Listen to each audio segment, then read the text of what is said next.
Welcome back to Houston Life. Leah Cast is an award-winning writer who has touched the hearts of many readers around the world with her literary talent and her books, Prayer Mode and Transplant. Yeah, and when she is not writing, she's a wife, busy mom of 3. She consults for The Boat Show for Galveston. She's been on Houston Life many, many times, and now she is an award-winning author. Leah Cast, welcome back to Houston Life. Thank you. It's so nice to see you. We were just chatting during commercial break because we've known each other for about 8 years now. Yes.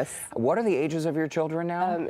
So 9, 7, and 5. 9, 7, and 5. So just like Dee, your youngest was, a year old, or your oldest was a year old when we first met. Yes.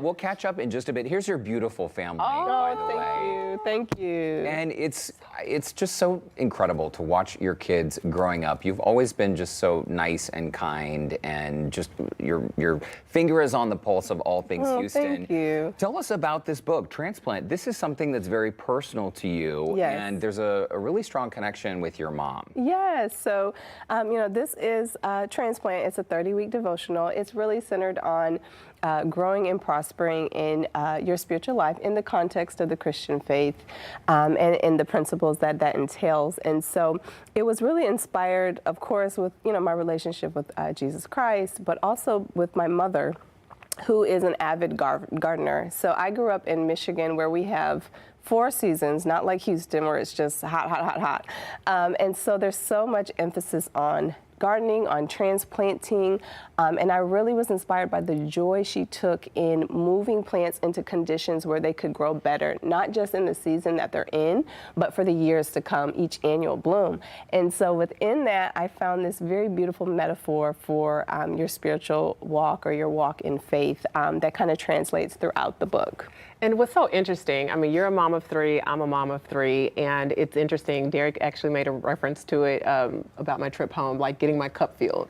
And I feel like we're just moving and grooving, we're parenting, you're homeschooling, Yes. There are just so many moving parts, but the connection of the book to your real life and your real testimony, your experience, and just your life as a wife and a mother. How was that for you writing that? I mean, it's almost kind of like you're writing a piece of your life connecting with others. Yeah, that is so true. I think this represents the way that God speaks to me. And I found that that's been in the very everyday aspects of life. I have stories about my kids in here, stories about being a wife, and dealing with things with my husband, and traveling, or whatever it may be. And I just think if we look closely, you'll find the way that your faith can grow, your spirit can grow, in the everyday aspects of serving where you're at, and loving people where they are. The hybrid homeschooling situation, I have so many questions about this. My sister homeschooled her girls until I think they were in 3rd or 4th grade. And this is a huge, you're essentially taking on another full-time job, in fact, 3 full-time jobs, parenting 3 different kids and schooling 3 different kids. What does that look like day to day for you? Because it seems like a great way to be even more of an influence on your kiddos. Yeah, absolutely. So my kids go to their school on Mondays and Wednesdays, and then I homeschooled the other days through a curriculum and a lesson plan that's provided. So basically we're considered like co-teachers. And it's just a great way to prioritize our family, and to instill the values in them that I necessarily wouldn't be able to do with less hands-on time with them. And then of course it was a growing for me in patience, in gentleness, and learning how to teach people who learn differently, which you don't get really if you're not doing the act of being a teacher. And so I've learned a lot through that process, as well as all the stages of life. And so one of the things I love about your journal is that you share your experiences to connect with your audience, but it's really not just about you. Right, absolutely. Obviously it's, based on biblical principles. I think that the way that these little analogies or anecdotes or metaphors tied to me speak to me because they tie to, the gospel. And so that is what is shown throughout the book. It really is designed for Christians or people of all faith who really just want to grow as good people, and people who want to love. We mentioned your diverse background when it comes to your professional life. You've worked in communications for a long time. You've been a professional model. You've been here on Houston Life many, many times over the years. And these experiences, wow. Oh my gosh. Your hair was a Throwback. bit longer. You look exactly the same. I don't know about that. I don't know about the eyeshadow, but upgrade. No, I think it's good stuff. This was probably, I'm guessing, 2017, perhaps? Maybe, yeah. Do you feel like every different role in life? Oh, here's the music. Director Again, Chris. thanks, Chris. Thank you, Appreciate Chris. it. He's Yes. doing the throwback music. Oh my God. So every different role you've played in life, do you feel like it's preparing you for the next role? Yeah, I think learning is constantly progressive. I think every time I've learned something, say at the stage as a wife, it's applied to, dealing with folks in the workforce, dealing with my children and loving them. And each lesson, progressively continues. And so I think that's what has been so fun about living life and writing and kind of journaling those things as I go. I actually watched an interview that you did with Amanda a couple of weeks ago on YouTube. I watched it with one of my girlfriends, April, and I don't know, you've been writing, first of all, for a very long time. I actually have one of her first books, Beautiful You. Oh, yeah. It's a children's book. Oh, I know the book, yeah. Yeah, and it's just like, but I'm like, okay, that's where you started and this is where you are now. So it's been this process of growth and development. Like, how did you end up here? You started with the children's book and it's almost like it's getting deeper and it's just really touching lives and being more impactful. So yeah, I think it's being dedicated to the craft. I'm a trained writer. I went to journalism school. I'm a lifelong student of the Bible. I serve in ministry, and so I think all of those things educate your perspective.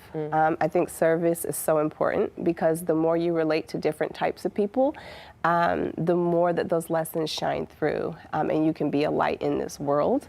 And that's just what I guess, I aspire to be, not that I'm perfect or anything like that, but what I want to do. And so this book is just meant to encourage and inspire and kind of lead everyone on that journey.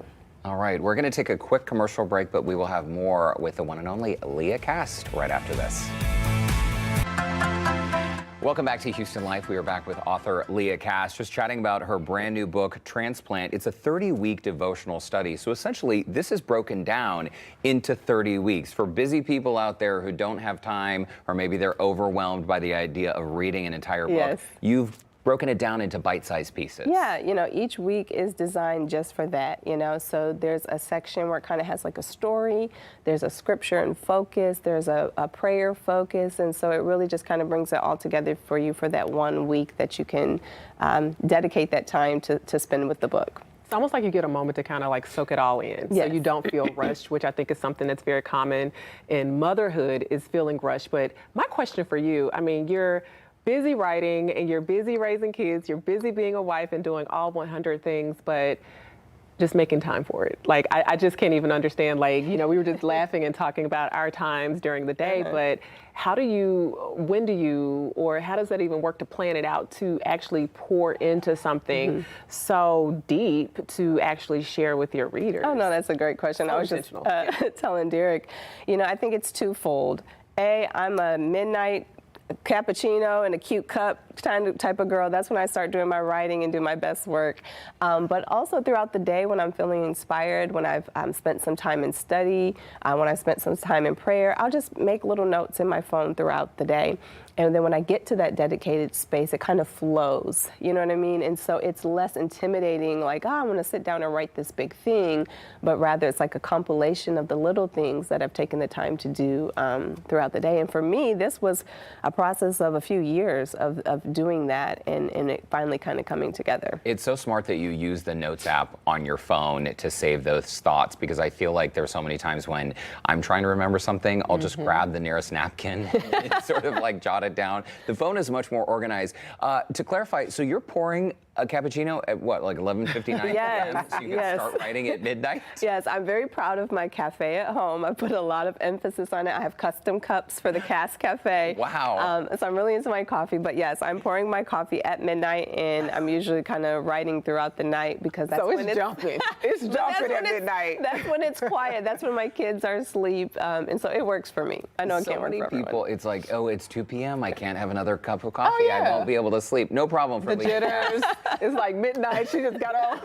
She's writing and partying. We got to chat about this beautiful hardware. Oh, thank we you. have failed to bring this up, but you have won some awards for this book. Tell us about those awards. What are they? Quite unexpected, but so the first one is the Next Generation Indie Book Awards. It's the largest international awards program for independent authors and independent publishing houses. And so the book won Best Book for the Christian Nonfiction category this year. And then the other one is the National Indie Excellence Award, which is a national award, and it won in the entire religion nonfiction category for this year as well. Congratulations. Thank you. Where do you keep the medals? I know, right? They're just usually tucked in my closet. Or they by the cafe where you start pouring it up. You remind yourself like, oh, I'm a good writer, and then you just get your drinks going and just do your thing. My kids, they play baseball and they've been winning their trophies and stuff lately, and so I think they're kind of like in competition with mine. So I let theirs show, and I kind of tucked mine in. Kind of tuck yours in tuck mine away. Leah, before we let you go, given just the state of the world these days, I mean, people are stressed out. Much of Houston didn't have power for about a week. You see what's happening politically, and oftentimes, diversity and beliefs, they're almost used as like a dividing tool, right? And I remember in one of the very first appearances you came to Houston Life for, you essentially said, we want to teach our kids that diversity is a good thing, not just to celebrate their own, but to see the diversity in others, to see the differences in others is actually a really good thing, something to be celebrated. In your book, I mean, is this something that you hope will reach out to people who are different or who do feel isolated? Yeah, absolutely. There's a section in the book because it follows a plant, right? And so in the maturity portion, it speaks about unity and the value of unity, right? And I think if we're all to mature as people, as spiritual people, we have to value unity, in order to progress. There's nothing good that comes from division. But if we can be on one accord, but in the right ways, especially when it comes to, what we know as the fruit of the Spirit, kindness, gentleness, love, patience, meekness, I think we'll be in a better place, you know what I mean? And so I wanted this book to inspire people to value that as prospering, not necessarily your external success, but the prosperity of your soul and the state of your soul. So yes, to answer your question, yes. Very nice. Leah Cast, we got to leave it there. We're out of time, but thanks so much for stopping by here. Thank you. Congrats Appreciate on the it. awards. Thank you so much. We have posted a link on our website, by the way, HoustonLife.tv. Just look for that scene on Houston Life section to connect with Leah.